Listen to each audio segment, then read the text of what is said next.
What's going on, brothers and sisters? All right, so this video is going to be about addiction and attachment and how those two things relate. I'm going to get into a little bit of detail about that.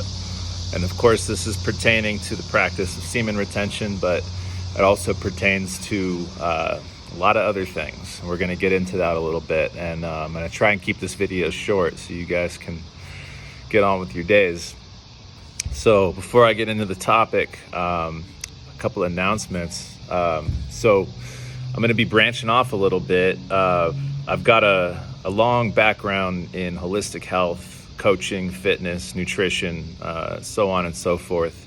Before I got into the practice of semen retention, I was into a lot of different health and healing practices, and I did a lot of healing from things that doctors told me I couldn't heal from. So I've had a pretty profound experience in that area, and I have a lot to share in that area. So I'm going to be starting a second channel that's going to be focusing primarily on nutrition, healing, health, and fitness, the holistic way. And of course, that is related to semen retention because this is a holistic healing practice. It's a spiritual practice. It improves our body, minds, and our spirits. It's a very holistic healing thing to do, you guys. And of course, it is about overcoming addiction and attachment as well. And anytime we overcome any addiction and any attachment in life, we increase our energy reserves. We increase our power. And I'm going to get into what I mean by power, by the way. We're going to break that down a little bit, okay? Also, I'm going to be branching off, not necessarily branching off. My background before any of this was music. I've been producing and playing music professionally for a very long time.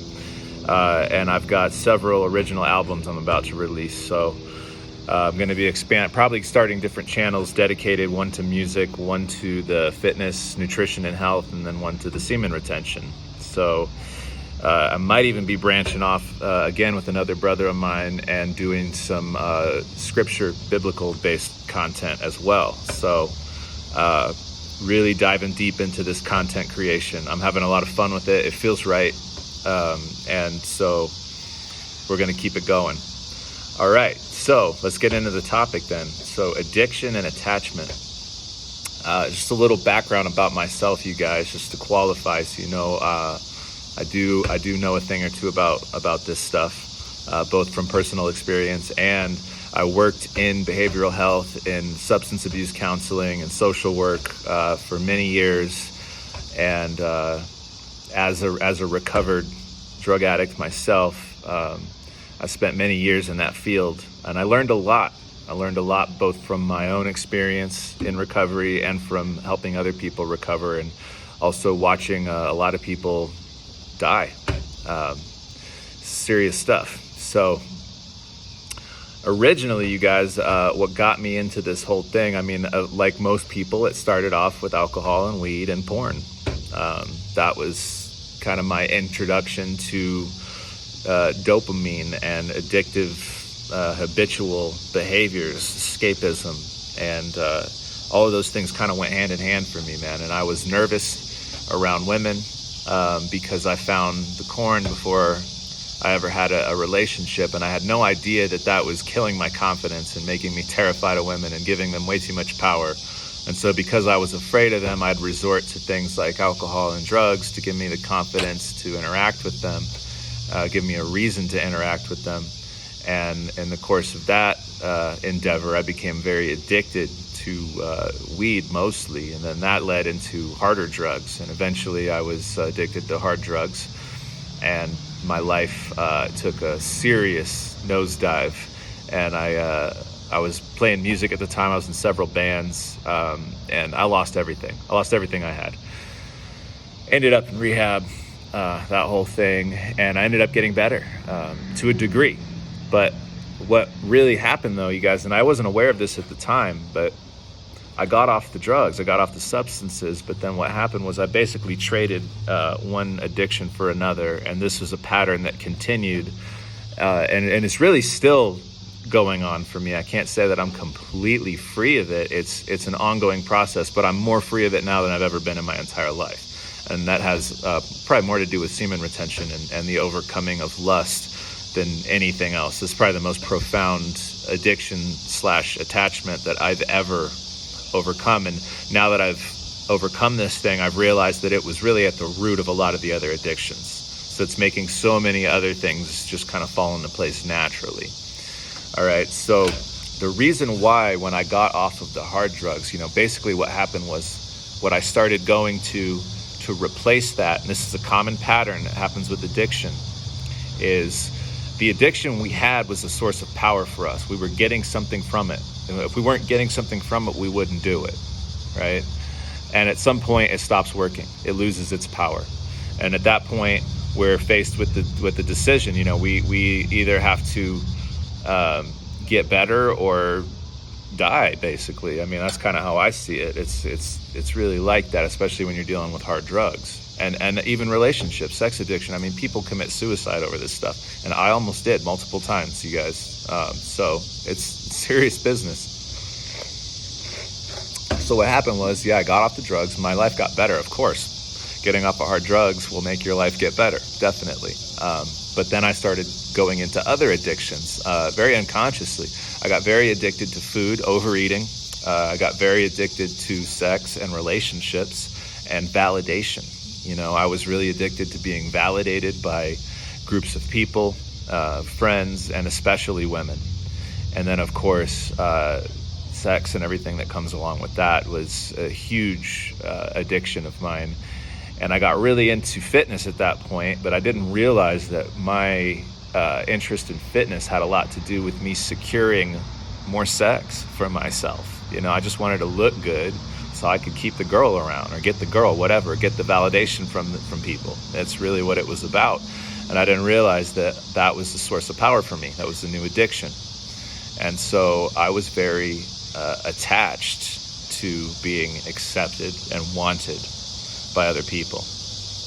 All right. So on that note, addiction and attachment, I think, are two different things. They go hand in hand, but a lot of times we can overcome the addiction to something before we overcome the attachment to it. And it can also go in reverse. We can lose the attachment towards something before we overcome the addiction.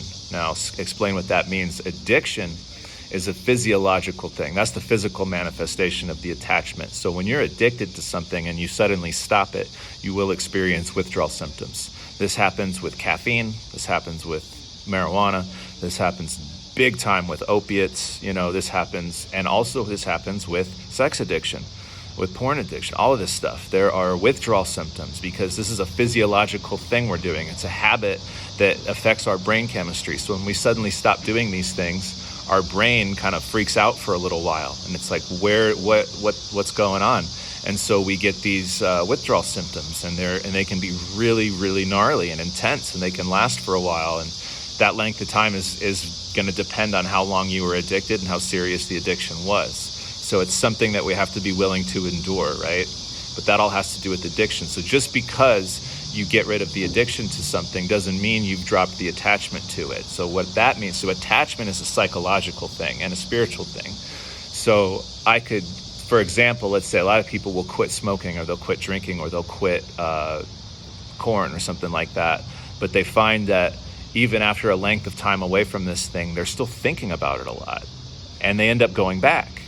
And that's because they're still attached to it on a psychological level. So maybe they've overcome the physical addiction, they've gotten past the withdrawals, but long past that period, you can remain attached to something. And this was my experience with relationships and sex in particular. I was so very attached to those things. So when I embarked on the semen retention journey, there was definitely some withdrawal symptoms and also some attachment symptoms. Like I was just, worried about being alone. What's this mean for me? Am I going to be alone forever? And, I'm celibate and I'm committed to that. And through sticking to this, I got through some rough patches. It wasn't easy. There was a period of time where it was very painful and very difficult. But I sort of made it through that storm, and now I'm on the other side, and it's like, wow, I'm okay. I'm okay without a relationship. I'm okay without sex. In fact, I'm more than okay. I'm better than I've ever been before. But then naturally there's that pattern where we might start to replace one source of power with another. So because I'm not getting validation from females and I'm not getting dopamine from you know what, well, now it's easy to become addicted to other dopamine sources like social media, like looking at the screen too much, or overeating, things like this, right? So my philosophy on addiction, and this is something that I taught my clients when I was working in this field, and I will continue to teach this because this is the truth about it, okay? There's a strange philosophy if you get into like 12-step programs where there's this idea that you're either an addict or you're not. And I disagree with that. I think that everybody on some level is. You know, nobody's exempt from this. It's part of the human condition. It's something everybody deals with. So the thing about it is we need to sort of accept that by being in a body, by having the flesh, that comes with cravings and temptations. And then that leads to different forms of addiction. And so to become addicted to something is very natural and very human. So instead of kind of white knuckling this thing and forcing ourselves to abstain from something, it makes a lot more sense to say, okay, well, what's good for me and what isn't good for me? That's what we really have to figure out. And then if you can manage to become addicted to things that are good for you, that lead you in a positive direction, that puts you on an upward trajectory in life, now you're getting somewhere. But then we have to be unattached, or else we're setting ourselves up for suffering, because we never know what life's going to throw at us. So let's say, for example, you become addicted to exercise, but you get injured and now you can't exercise. Well, if you're attached to that, then you're going to suffer. So there's a way to sort of replace, so that for me, that's what works for me, you guys. It's like exercise. It's like my healthy addiction. But in order to remain kind of safe in the spiritual, psychological sense, I have to do a lot of self-reflection and be really honest with myself and always ask myself, how attached am I to this? And what would happen if I were to lose this? Would I be okay without it? Okay. And on a level, there would be withdrawals, right? Like if I couldn't exercise for a while, I'd feel very squirrely. I'd be bouncing off the walls. I wouldn't know what to do with myself. But I try to maintain a strong spiritual life and be very self-aware and honest with myself, so that if something were to happen that would prevent me from doing this, I have grounding in something deeper than exercise that's going to allow me to be okay if for some reason I couldn't do it. But of course, as long as I can do it, I'm going to do it. And that really helps me stay on the semen retention path, because that energy that isn't coming out of our, you know what, it has to go somewhere, right? So for me, creating these videos, it's a really positive outlet for that. It's something that's putting me on an upward trajectory, and it helps me sleep at night because I know I'm contributing something positive to the world. This is helping people. And that's really what I want to do with my life now, is I want to help people. That's my primary purpose, right? And whether I can exercise or not, you know, there's always an opportunity to help somebody. And that's part of this spiritual life that I'm talking about. You know, we need to be in service to our fellows in some way, shape, or form. But of course, if we're in really bad shape and we have a lot of addictions, well, we really have to start here, right? We have to get free of those things so that we really have something to offer. So there's a stage in this journey where being selfish is actually selfless, and it's what we need to do. And I had to do it for a while. I had to really kind of put everything else aside and focus entirely on me and what do I need to become healthy and healed again, right? So I hope that clarifies some things for you guys. I hope that gives you some motivation to stay on the path. Like this comes with ups and downs. You know, I have my days, I have my moments where I feel scared or paranoid about certain things that are going on in the world, or, you know, my energy might feel down for a moment, but it always comes back. It always gets better, and there's always a way through it. And when you get through these rough patches, you come out on the other side stronger and better for having done it. And at a certain point, you learn to really just embrace all of it. And then you're really getting somewhere. Now you're experiencing some real freedom here in this slave system that we all are subject to some degree, right? So, all right, you guys, I love you. Stay strong.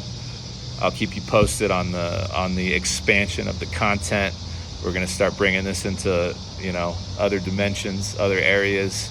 And if you guys are interested, let me know. By the way, drop in the comments what you might want me to speak on. If you have any questions, a video you want me to make, please let me know. I'll be happy to do it. And like, subscribe, all of that. Much love. Peace.